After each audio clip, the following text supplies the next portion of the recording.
Hi friends, welcome to 5 Minutes Tech YouTube channel.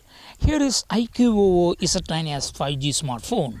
In this video, you will learn how to use or how to activate or how to change screensaver in your phone iQOO Z9s 5G.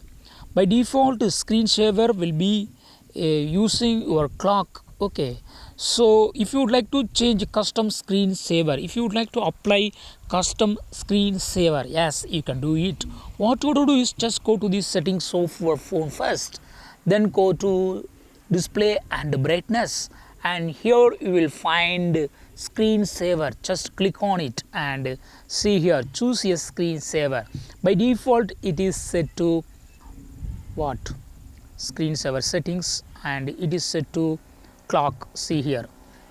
Okay, if you would like to set photos for screensaver, yes, you can do it.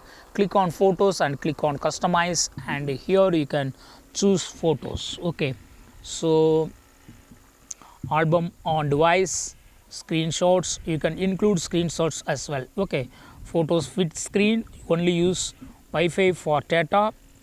Just if you untick it, it will use your mobile data too. Okay, animated zoom effect.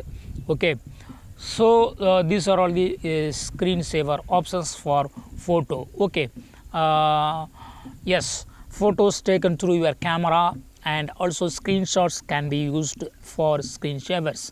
Okay, if you would like to not to use screenshots, just untick it, so that only photos from camera will be used for screensaver. Okay, so in this way you can easily change screensaver as per your wish in your phone iQOO Z9s 5G. Okay, that's all friends, thanks for watching, bye.